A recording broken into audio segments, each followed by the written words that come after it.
Hi, this is Alan Weiner, and I'm here in the worldwide headquarters of Pluck in Austin, Texas. I'm here with Eric Newman, Senior Vice President and General Manager here at Pluck, and he's been giving me the lowdown on Pluck on Demand, a relatively new service that marries together social media with really high-value content with, of course, a monetization stream thrown in for good measure. So, Eric, give us kind of the quick elevator pitch on Pluck on Demand. Sure. So Pluck on Demand is a self-service tool for the torso and the tail or the pro tail of the internet, designed for site owners, retailers, and others who would like to bring content and community to their website in a really, really easy way. Essentially sign up at ondemand.pluck.com, register your site, grab a couple of our widgets that'll do things like contextually look at the content on your site and bring up related content from a pool of about 7 million pieces of content from the blogosphere, from great sites like eHow, and great brands like Encyclopedia Britannica and Tribune and the Harvard HealthNet. And this content will live on your site.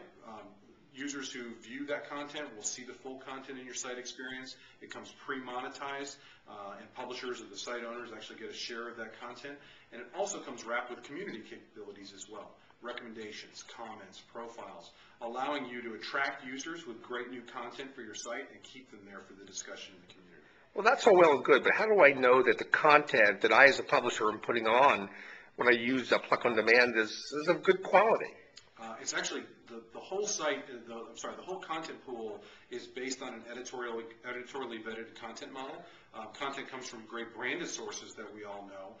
In addition to that, it's coming from sources like Blogburst, which has an editorial team that basically vets the content from 6,000 blogs and makes it available for Pluck on Demand, and as well as Demand Media's studio, or Demand Studios, which uses a sort of a pro-am content model where they have editorially created content and editorially vetted content that they feed into the system. So contextual relevance is really a hot topic right now. Are all contextual relevance engines the same?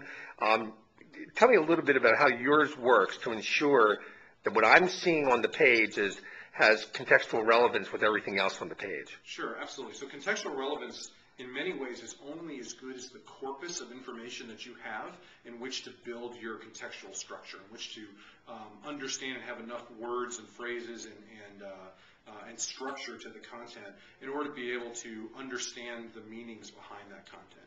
And so we have tremendous volumes of content that we have indexed and pulled into the system.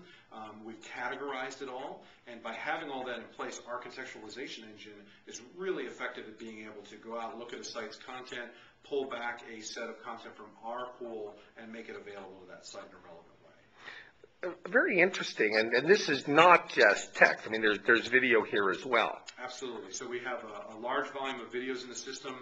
Those videos complete with transcripts and metadata about each video. So we really have taken content that has a lot of value from a contextualization standpoint, and a lot of value to users as well. Much of this content has been proven on blogs, proven on great sites like eHow and AnswerBag and Cracked and other places, as well as the branded content that we bring in from third parties. So you mentioned monetization. What do you expect advertiser feedback to be here? I mean, how will you be able to gauge advertiser feedback from how this is working? So advertisers are definitely part of the mix. We bring in advertising options for both inline text ads and banner ads, sponsorships, and video ads. We work with our advertisers and understand what their criteria are for quality sites, and we actually also vet the sites that take on Pod to make sure that they align with our advertisers' requirements. In general, though, it's a very open network. We just make sure that the sites are appropriate for the ads that may show up there. If you don't use the ads, any site can take advantage of the content offering that we have. Interesting. So my last question, and this is kind of more about Pluck and its relationship with Demand Media, and one of the things that I said is that, you know, a lot of people scratched their heads and wondered, why is Demand Media buying Pluck? And I think this is probably the first manifestation of the relationship between Demand Media and Pluck. It's just kind of the start of a bunch of projects that the folks in Santa Monica and the folks in Austin work together on and bring their, talents together. Absolutely. So I think the strategic vision around Pluck was that we could become a force multiplier for many of the things that Demand does.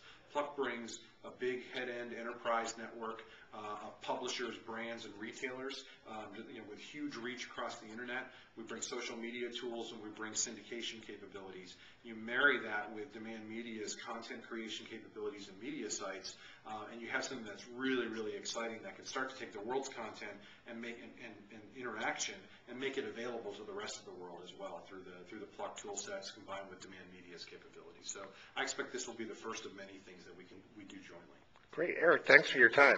Thank you very much, Alan.